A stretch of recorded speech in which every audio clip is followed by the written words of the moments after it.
Hi అండి, అందరికీ నమస్కారం. Welcome back to my channel. ఈరోజు మన రెసిపీ వచ్చేసి ఆనియన్ పరాటా. ఇది శనగపిండి ఆనియన్స్ తోటి ఉల్లిపాయ శనగపిండి కలిపిన మిశ్రమంతో చేసినాం కదా. ఇది చాలా బాగుంటుంది, మనకి పకోడీ తిన్నట్టే అనిపిస్తుంది అండి. ఈ హెల్దీ అండ్ టేస్టీ పరాటాని ఎలా చేసుకోవాలో చూద్దాం. ఒక కప్పు శనగపిండి తీసుకొని సన్నగా తరిగిన ఉల్లిపాయలు, కొత్తిమీర, ఉప్పు, కారం, రుచికి సరిపోయేంత సాల్ట్, మనం తినే అంత కారం వేసుకొని ఒక పావు టీ స్పూన్ జీరా పౌడర్, పావు టీ స్పూన్ ఆమ్చూర్ పౌడర్, ఒక 2 స్పూన్ల నువ్వులు వేసుకోవాలి. నువ్వులు వేసుకొని ఒక హాఫ్ నిమ్మకాయ పిండుకోవాలి. ఆమ్చూర్ పౌడర్ ఉంటే వేయండి, లేదంటే లేదా, ఆప్షనల్. ఇప్పుడు ఇవన్నీ వేసుకున్న తర్వాత మనం కలుపుకోవాలి బాగా. కొంచెం ఉల్లిపాయల నుంచి నీరు బయటకు వచ్చే వరకు గట్టిగా కలిపేసి ఒక స్పూన్ ఆయిల్ వేసుకోవాలి. ఆయిల్ వేసుకొని బాగా కలిపి ఈ మిశ్రమాన్ని పక్కన పెట్టేసుకోవాలి. మనం బటర్ కూడా వేసుకోవచ్చు, లేదంటే నెయ్యి కూడా వేసుకోవచ్చు. మనకి ఏది నచ్చితే అది వేసుకోవచ్చు. వేసుకొని ఇదంతా కలిపేసుకొని ఈ మిశ్రమాన్ని పక్కన పెట్టుకోవాలి.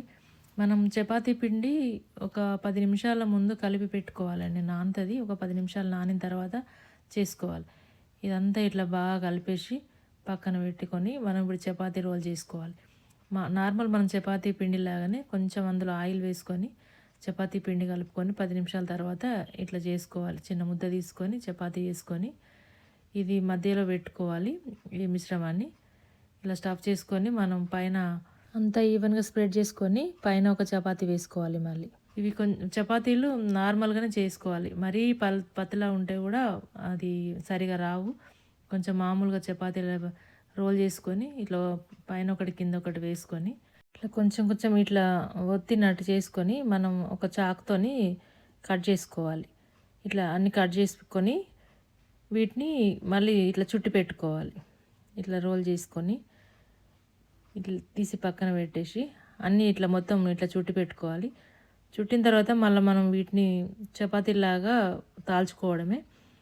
ఇట్లా అన్నీ ఇట్లా తీసుకొని పెట్టుకొని మనం చపాతీ చేసుకోవాలి మళ్ళీ. అంతే పరాటా. నేను చపాతీకి కలిపిన పిండి గోధుమ పిండి. నార్మల్ పరాటా లాగానే మనం చేసుకోవాలి. కొంచెం నిదానంగా తాల్చుకోవాలి. పొడిపిండే వేయాలి. ఆయిల్ వేస్తే ఇది సరిగా రాదు. పొడిపిండి వేసుకొని చేసుకోవాలి.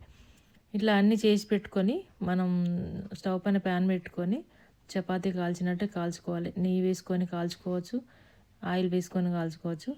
ఇది పరాటా అంటే పరాటా కాదండి, ఇది పకోడీ అనుకోవచ్చు. మనం పకోడీ లాగానే ఉంటుంది.